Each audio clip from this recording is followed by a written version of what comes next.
baiknya Engkau Tuhan, kasih-Mu tiada berkesudahan.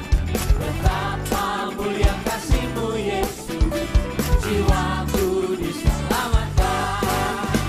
Tapi betapa baiknya Engkau Tuhan, betapa baiknya Engkau Tuhan, kasih-Mu tiada berkesudahan. Betapa mulia kasih-Mu Yesus, jiwaku diselamatkan.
Shalom. Persekutuan keluarga masa Advent ini kita akan merenungkan tema hati yang baru. Sebelumnya mari kita berdoa kepada Tuhan saudara.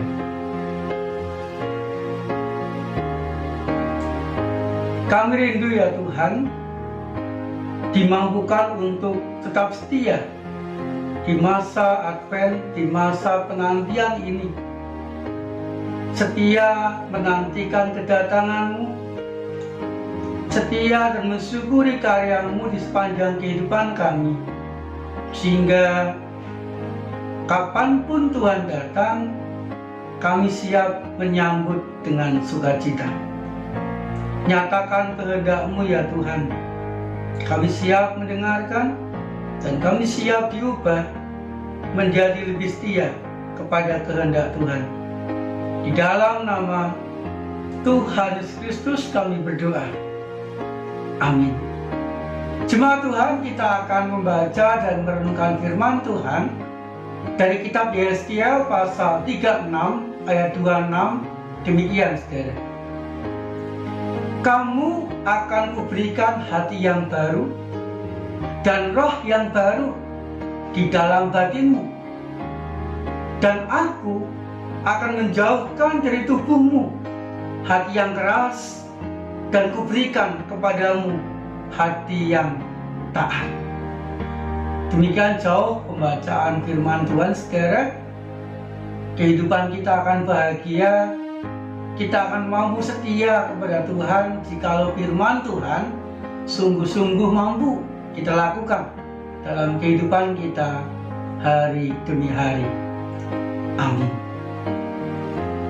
Jemaat yang dikasihi Tuhan, saat ini kita berada di masa Advent, masa di mana kita diminta kembali untuk lebih menghayati masa penantian, yaitu masa penantian kedatangan Tuhan yang kedua, dan juga masa di mana kita harus terus mensyukuri karya Kristus dan penantian peringatan kedatangan Tuhan yang pertama, yaitu masa Natal.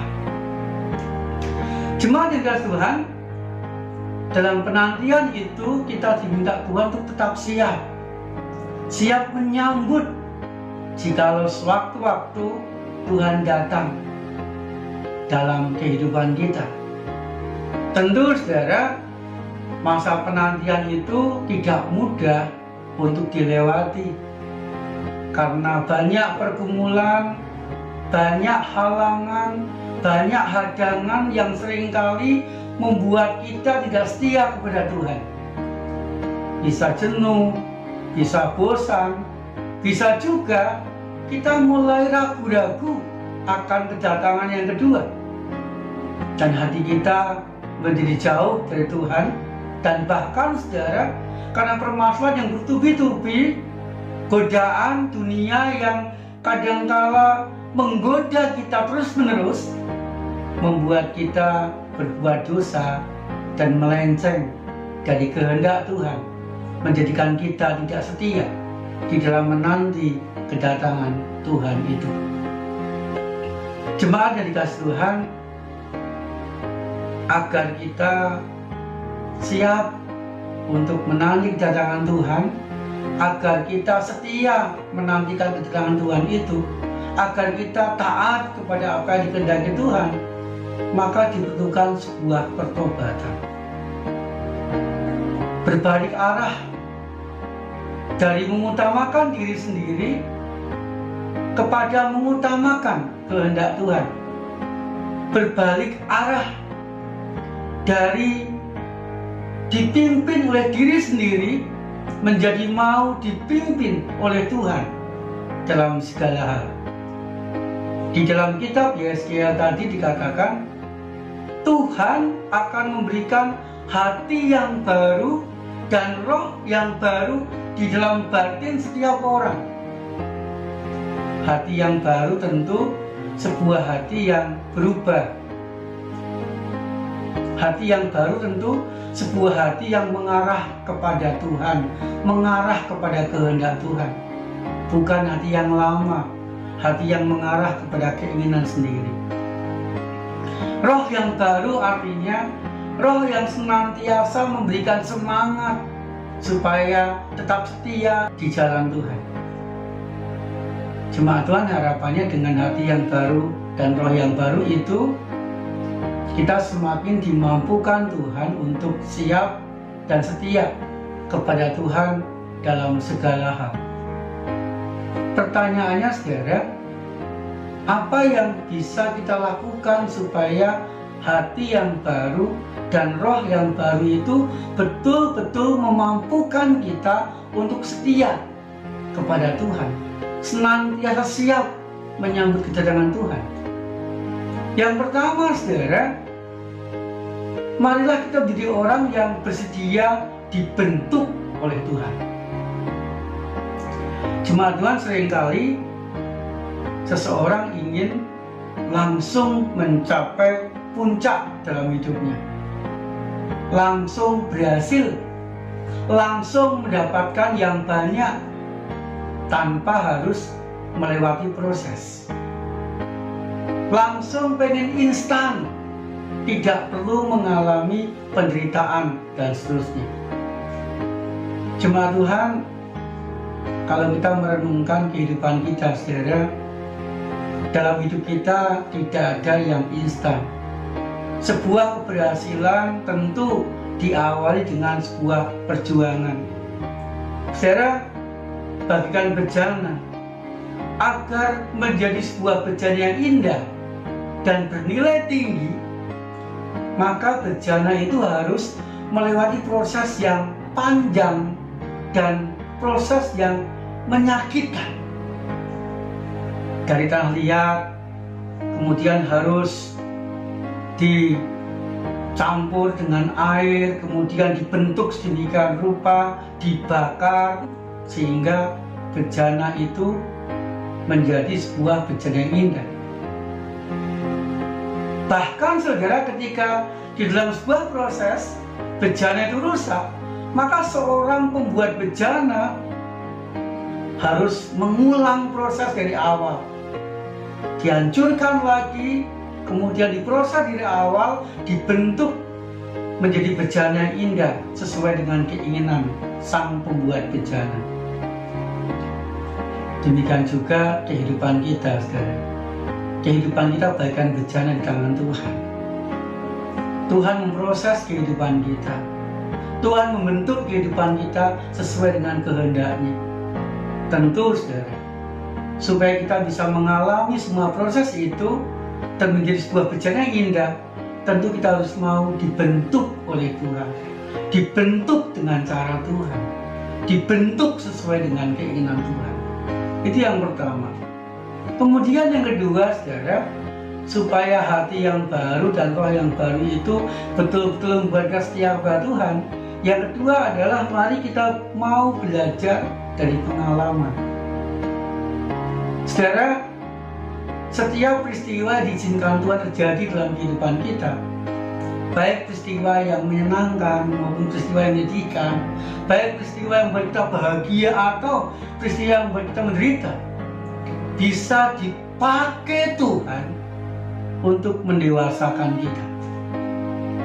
Sehingga Bapak Ibu, kita perlu melihat ulang pengalaman hidup kita, melihat ulang setiap peristiwa yang kita alami.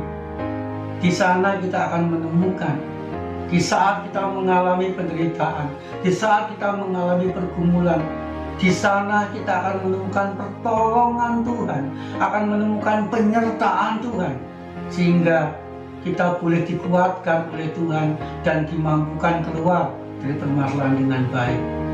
Demikian juga sebaliknya saudara, ketika kita menemukan peristiwa-peristiwa masa lalu yang membuat kita senang, keberhasilan kita misalnya, di sana kita menemukan ada karya Tuhan yang ikut menolong kita, karya Tuhan yang ikut membantu kita, sehingga kita pun mampu mencapai keberhasilan itu.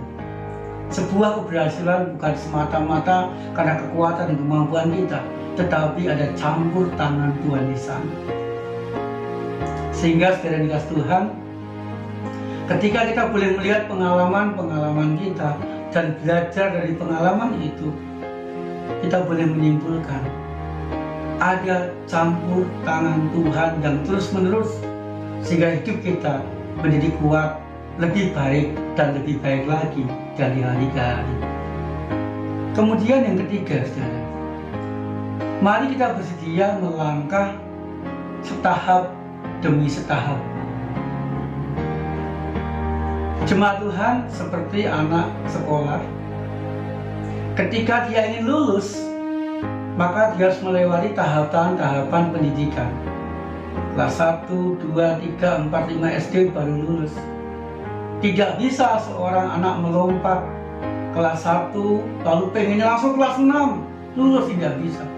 Tapi harus dilewati setahap demi setahap, dilewati ujian demi ujian, sehingga dia dinyatakan lulus dari SD, SMP, SMA, dan seterusnya. Ada tahapan-tahapan, ada ujian-ujian yang harus dilalui oleh seorang murid. Demikian juga kehidupan kita masing-masing, saudara. Kita bukanlah seperti gelembung air.